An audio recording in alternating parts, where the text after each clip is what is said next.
Salut, c'est toujours Rémi en direct du hangar dans lequel je fabrique le van électrique. Et enfin, ça y est, derrière moi, j'ai reçu mes batteries de Tesla qui venaient des États-Unis, que j'ai attendu à peu près 3 ou 4 mois. C'est ça qui représente pratiquement la moitié du prix en fait, du total en fait, de la conversion électrique. Il y en a pour à peu près 200 kg, donc on a dû renforcer un peu la table parce que chacun de ces 8 modules qui sont derrière moi pèse à peu près 25 kg.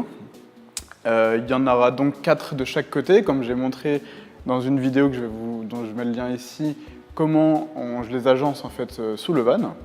C'est un moment assez important pour moi parce que ça marque la livraison de ces batteries, le point de non-retour aussi, mais surtout le début de la conversion du van en véhicule électrique, puisque jusqu'alors, j'ai fait que des vidéos en fait, de méca, qui étaient essentielles puisque je devais vraiment restaurer ce véhicule qui était assez vieux et qui méritait vraiment un traitement anti-rouille et une réfection complète des trains roulants. En ce moment, on est aussi en train de faire le covering, donc c'est la partie la plus visible, la partie extérieure où on applique en fait un film autocollant tout autour du véhicule. C'est comme une peinture, mais c'est beaucoup plus facile à poser et surtout c'est moins cher et le résultat est vraiment joli. Je vais vous mettre quelques extraits, mais ça sera l'objet d'une autre vidéo. Aujourd'hui, vraiment, ce que je voulais vous montrer, c'était ça y est, on attaquait vraiment les choses sérieuses en termes d'électrification, de conversion électrique, qu'on avait un système de stockage de l'énergie vraiment performant, puisque ces batteries ont la densité énergétique la meilleure du marché, c'est-à-dire c'est la capacité à stocker l'énergie en fonction du poids de la batterie. Derrière moi, les modules qui sont donc issus de modèles S de Tesla qui ont été accidentés ou recyclés en fait, aux États-Unis sont vendus individuellement comme ça. Ils sont très pratiques parce qu'ils sont très plats. Et j'arrive, comme je le montre dans la vidéo où je fais la CAO, où je suis sous le van, je fais donc la conception des modules, à en rentrer 8 en tout sous le véhicule, entre les roues avant et arrière, 4 de chaque côté de l'arbre de transmission. Et c'est vraiment une position idéale pour moi parce que le van étant assez haut, ça pose pas de problème en termes de garde-sol et de choc ou ce genre de choses. Et ça me baisse absolument vraiment au niveau le plus bas, au niveau des axes des roues, en fait, le centre de gravité du véhicule. Donc il va vraiment virer à plat, il va avoir un comportement routier beaucoup plus sain. Les masses sont centrées entre l'avant et l'arrière et sur les côtés du véhicule. Donc un comportement routier qui va être amélioré, forcément. Par contre, elles viennent dans l'état, c'est-à-dire que les batteries, comme elles sont là, elles ont juste un petit film de protection par-dessus. Directement là sous l'épaule, on peut se prendre des grosses châtaignes parce qu'elles peuvent délivrer jusqu'à 750 ampères à heure. Donc il faut manier ça avec précaution. Elles sont livrées chacune avec un BMS intégré, c'est-à-dire qu'un système de management de batterie fabriqué par Tesla, sur lequel je ne peux pas me brancher puisqu'en fait il y a un code bien particulier et plein de verrouillages spécifiques à la marque Tesla qui m'empêchent en fait d'utiliser ce système-là. C'est pour ça que j'ai acheté le BMS, le système de management de batterie de Orion, que j'ai présenté dans une autre vidéo, si je vous mets le lien là, qui me fait la même chose que tous ces circuits imprimés en un seul avec un programme ouvert dans lequel je peux rentrer et taper des données et gérer en fait les batteries, leur température, leur voltage, leur charge à l'extérieur sans ce circuit imprimé. Donc lui, je vais l'enlever.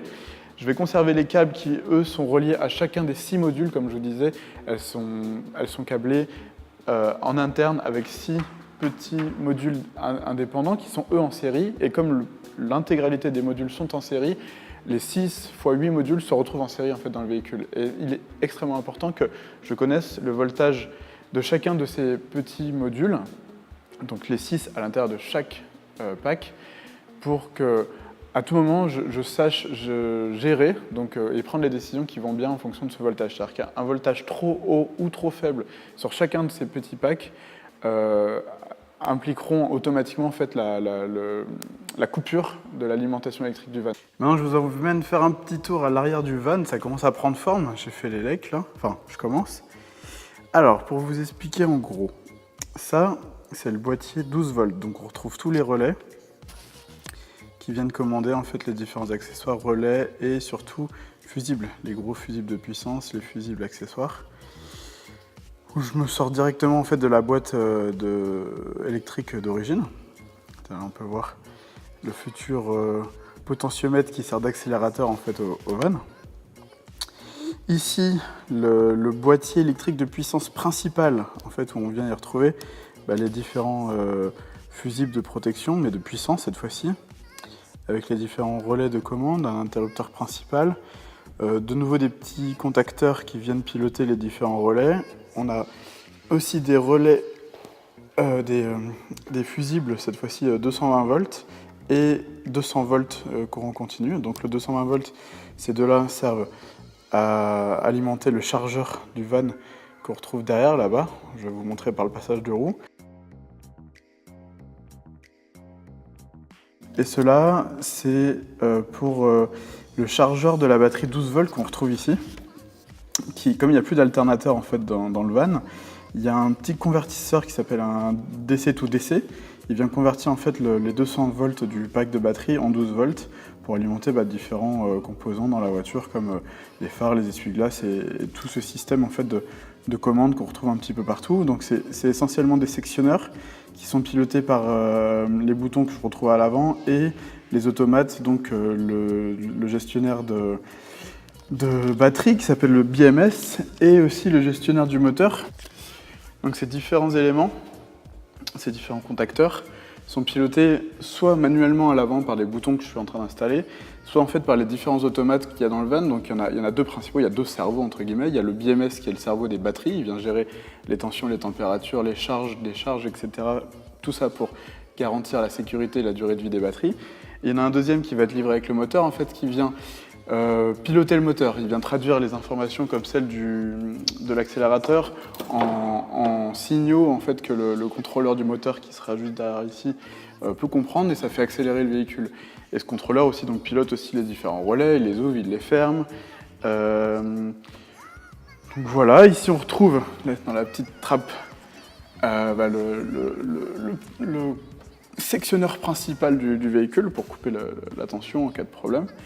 Donc voilà, là c'est en train de prendre forme, j'ai presque fini l'installation du chargeur, donc avec son entrée en 220 volts secteur, et la sortie, donc plus et moins, en 200 volts à peu près 20 ampères. Donc je crois qu'il charge à 6,6 kW maximum de puissance. Donc ça fait des bons câblages, il en manque encore un peu, c'est pas fini, j'ai pas reçu tous les composants encore. Le châssis qui est dessous, je vais vous le présenter.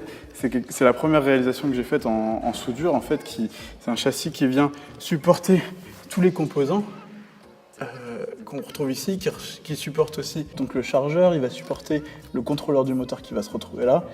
Et il supporte surtout les boîtiers électriques. Il y a une petite plaque en plexi pour empêcher l'infiltration d'eau et les projections de poussière et donc d'eau sous le van. J'ai gardé ici le vase d'expansion du véhicule, du moteur diesel d'origine. Et en fait, ça va me servir de réserve d'eau pour refroidir le contrôleur du moteur, le moteur.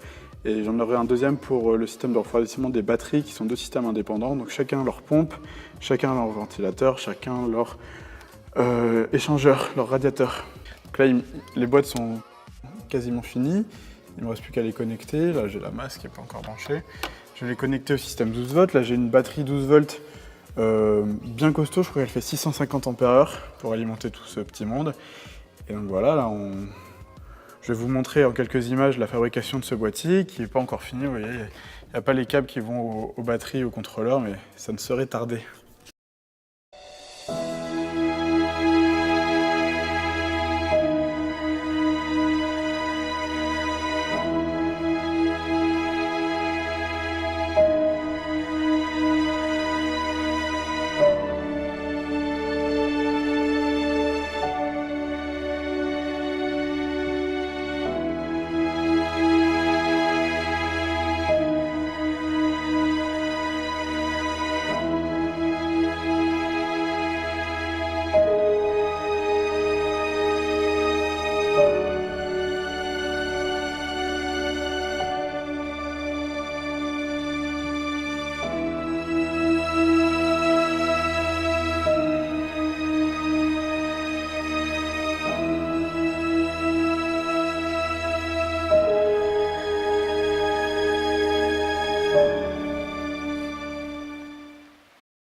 Vous pensez tous que c'est Rémi qui fait tout, mais en fait pas du tout, hein. Il se la pète, c'est tout. C'est moi. C'est comme ça que tu fais beau.